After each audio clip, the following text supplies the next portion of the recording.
नमस्कार। Angiosperm taxonomy में आज की फैमिली स्माइलिकेसी है। और ये फैमिली एक बहुत इम्पॉर्टेंट फैमिली इस वजह से हो जाती है क्योंकि इसमें जो लीव्स हैं उनमें रेटिकुलेट वेनेशन मिल जाता है। कुछ प्लांट्स हैं जैसे स्माइलेक्स है, उसमें रेटिकुलेट वेनेशन मिलता है, तो एक एक्सेप्शन के तौर पर मोनोकॉट में जो चीज़ें मिलती हैं वो इस फैमिली में हमें देखने को मिलेंगी। कॉमनली इसको कैट ब्रायर फैमिली कहते हैं। और अपने आप में जैसे कि जितनी भी मोनोकॉट फैमिलीज़ हैं वो काफ़ी इंटरेस्टिंग होती हैं अगर हम डाइकॉट की तुलना में देखें, तो ये भी एक इंटरेस्टिंग फैमिली है। आइए इसके बारे में हम आज जानते हैं। डिस्ट्रीब्यूशन अगर देखें तो एक छोटी सी फैमिली है, 3 जनरा इसमें है और 320 स्पीशीज़ हैं। तो जनरा के लिहाज से तो ये बहुत छोटी है, लेकिन वो जो जनरा है उनमें स्पीसीएशन काफ़ी अच्छा है और 320 स्पीशीज़ मिल जाती हैं। मेनली ट्रॉपिकल कंडीशन में ग्रो करना पसंद करती हैं, उसके अलावा सब ट्रॉपिकल में ग्रो कर सकती हैं और टेम्परेट रीजन में भी ग्रो कर सकती हैं। तो लगभग वैसे ही कंडीशन है जैसे कि हम ऑर्किडेसी में देखते हैं, लगभग वैसे ही कंडीशन इसको क्लाइमेटिक चाहिए होती है। इसका जो प्लेसमेंट टेक्सोनॉमिक आज तक हुआ है उसके बारे में जान लेते हैं। तो बेंथम मुकर ने इसे कोई ऑर्डर नहीं दिया था। सुपर ऑर्डर कोरोनरी में रखा था इसको। कंक्रिस ने इसको पहली बार लिलियल्स ऑर्डर में डाला, उसके बाद तख्ताजान ने स्माइलेकेल्स ऑर्डर बना दिया इसके लिए। डेलग्रीन ने इसको डायस्कोरियल्स में डाल दिया, थॉर्ने ने इसको वापस लिलियल्स में डाल दिया, और फिर एपीजी ने जब अपना सारा डीएनए सीक्वेंसिंग वगैरह कर ली, मॉर्फोलॉजी और मॉलिकुलर डेटा मिलाने के बाद इसको लिलियल्स में रिटेन किया।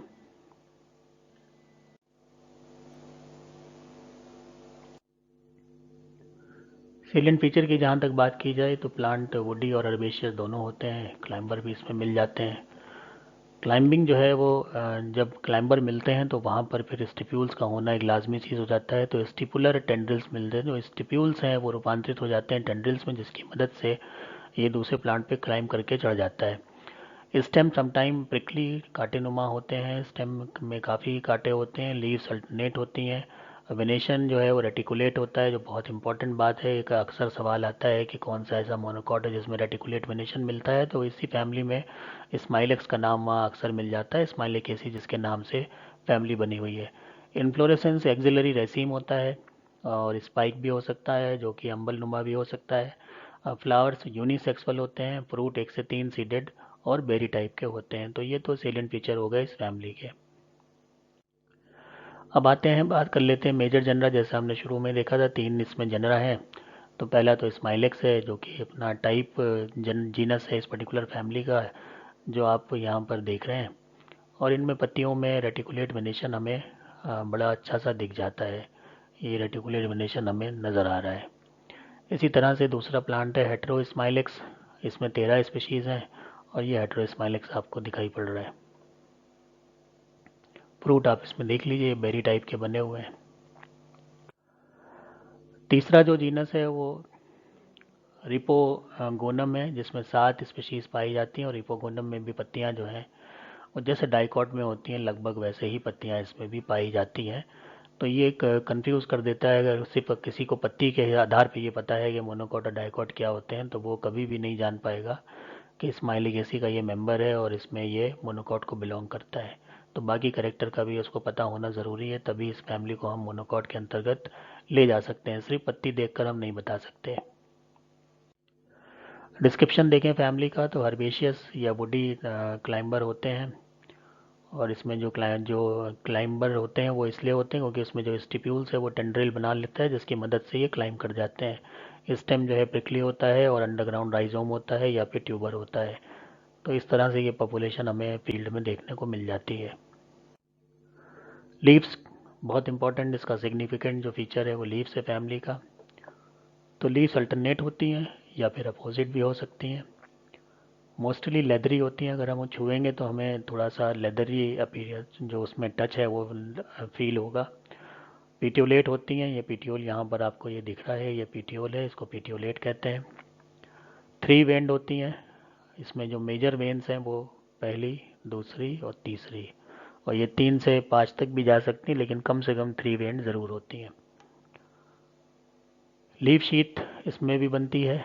जो नीचे की जो स्टेम है वो लीफ यहाँ पे आके मुड़ सी जाती है और यहाँ पर स्टेम को थोड़ा पोर्शन कवर कर लेती है, उसको कहते हैं लीफ शीथ। स्टिप्यूल जो है वो टेंड्रिल बना लेते हैं। जो स्टिप्यूल है, स्टिप्यूलर तो होता है लेकिन वही जो है वो ये टेंड्रिल बनाते हुए आपको दिख रहे हैं। तो स्टिप्यूल ना होकर यहाँ पे टेंड्रिल उसमें रूपांतरण हो जाता है, और ये इसका बेस्ट एग्जांपल है स्माइलेक्स। कभी कभी ये भी सवाल आता है कि ऐसा प्लांट बताइए जिसमें स्टिप्यूल टेंड्रिल में रूपांतरित हो जाते हैं, तो उसका आंसर होगा स्माइलेक्स। वेनेशन रेटिकुलेट होता है जो आपको ये नज़र आ रहा है, रेटिकुलेट वेनेशन। ये मोस्ट सिग्निफिकेंट फीचर स्माइलेक्स का होता है। इन्फ्लोरेसेंस एक्सिलरी रेसीम होता है, स्पाइक हो सकता है और साइम हो सकता है, तो इसमें वेरिएशन है, लेकिन यूजुअली जो है वो एक्सिलरी रेसीम होता है, लीफ के एक्सिल से निकलता है और साथ में एक रेसीम बनाता है जिसमें नीचे की तरफ मेच्योर फ्लावर, ऊपर की तरफ यंग फ्लावर हमें देखने को मिल जाते हैं। फ्लावर्स स्मॉल होते हैं, यूनिसेक्सुअल होते हैं। प्लांट जो कुछ जो डायोशियस भी होते हैं, प्लांट डायोशियस हैं लेकिन फ्लावर यूनिसेक्सुअल है, मतलब एक ही प्लांट पे फीमेल फ्लावर का भी गुच्छा मिल जाएगा, मेल का भी मिल जाएगा। बाइसेक्सुअल भी होते हैं जैसे राइपो गोनम। रेगुलर होते हैं, हाइपोगाइनस होते हैं और ट्राइमेरस होते हैं। ये तो करेक्टर ट्राइमेरस मोनोगॉट का होता ही है। आपको कुछ कुछ इस तरह से ये फ्लावर देखने में मिल जाएंगे।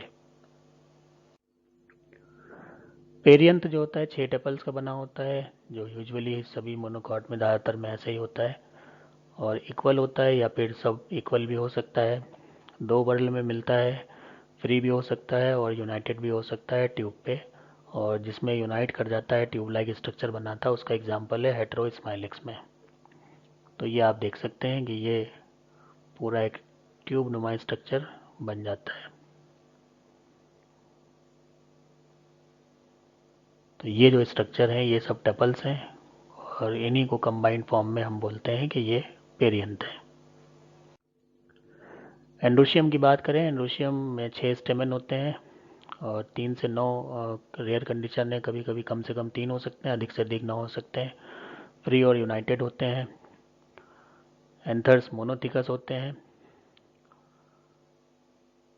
और मोनोथिकस इसलिए होते हैं क्योंकि जो 2 लॉक्यूल हैं वो कन्फ्लुएंस कर जाते हैं, कंडीशन इनकी एंट्रोज होती है। पॉलन ग्रेन्स इनएपोर्चुरेट होते हैं और मोनोसल्केट हो सकते हैं। स्टेमिनोड जो है वो प्रेजेंट होते हैं फीमेल फ्लावर में, क्योंकि इसमें यूनिसेक्सुअल फ्लावर हैं तो स्टेमिनोड और पिस्टिलोड अलग अलग एंडोशियम और गाइनोशियम के हिसाब से मिल जाते हैं। तो यहाँ पर आप ये 6 जो एंथर्स हैं वो देख रहे हैं। नीचे की तरफ ये टपल्स हो गए और ऊपर की तरफ ये आपको एंथर्स दिखाई पड़ रहे हैं। गाइनोशियम, गाइनोशियम में 3 यूनाइटेड कार्पल्स पाए जाते हैं, ट्राई कार्परली होता है, ओवरी सुपीरियर होती है। 3 लॉक्यूल इसमें पाए जाते हैं, 1 से 2 ओव्यूल जिसमें हर लॉक्यूल के अंदर मिलते हैं। प्लेसेंटेशन एक्साइल होता है, ओव्यूल पेंडुलस होते हैं, लटके हुए होते हैं पेंडुलम की तरह से ऊपर से नीचे की तरफ झूलते हुए। ऑर्थोट्रोपस होते हैं या फिर सेमी एनाट्रोपस हो सकते हैं, और स्टिग्मा 3 होते हैं।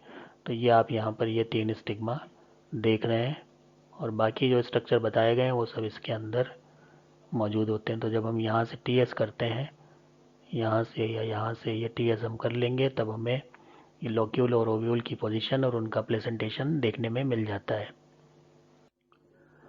फ्रूट बेरी होते हैं, 1 से 3 सीड इसमें पाए जाते हैं। एम्ब्रियो छोटा होता है, एंडोस्पर्म हार्ड होता है इसका। पॉलिनेशन जो है वो इंसेक्ट की मदद से होता है, और जो डिस्पर्सल है फ्रूट का वो बर्ड की मदद से होता है। ये फ्रूट्स आप देख रहे हैं जो कि बेरी है। फ्लोरल डायग्राम, क्योंकि मेल और फीमेल फ्लावर अलग अलग हैं तो 2 बनते हैं। एक्टिनोमॉर्फिक में दोनों ही एक्टिनोमॉर्फिक होते हैं। ये आप बाहर का वर्ल्ड देख रहे हैं टेपल्स का, ये इनर वर्ल्ड देख रहे हैं टेपल्स का, एक दूसरे को अल्टरनेट करता हुआ। यहाँ पर आपको ये 6 एंडोशियम दिखाई पड़ते हैं जो कि अंदर की तरफ खुल रहे हैं, और एक ये जो ब्रैक्ट है वो दिखाई पड़ता है। वहीं फीमेल फ्लावर में हमें ये तो कॉमन कंडीशन है, आउटर और इनर टेपल और ये ब्रैक्ट का पाया जाना। यहाँ पर कुछ नहीं मिलता क्योंकि मेल पार्ट होता नहीं, उसकी जगह पे स्टेमिनोड होते हैं, और यहाँ पर ये पिस्टिलोड होता है जो कि फीमेल पार्ट नहीं होता इसलिए। और फीमेल में ट्राइकार्पुलरी ओवरी आपको दिख रही है एक्साइल प्लेसेंटेशन के साथ, ट्राइलॉकुलर कंडीशन है और सुपीरियर ओवरी है। तो ये फ्लोरल डायग्राम मेल और फीमेल फ्लावर के यहाँ पर इस तरह से बनाए जाते हैं। इकोनॉमिक इम्पोर्टेंस हम देखें तो सेवरल स्पीशीज़ जो स्माइलेक्स की हैं वो एक पर्टिकुलर केमिकल देती हैं जिसका नाम होता है सर्सापेरेला, और ये होम्योपैथिक में बहुत इस्तेमाल किया जाता है क्योंकि ये माना जाता है कि रूमेटिज्म जो रूमेटाइड अर्थराइटिस होती है और उससे मिलते जुलते जो एलिमेंट्स हैं उनमें काफ़ी अच्छा साबित होता है।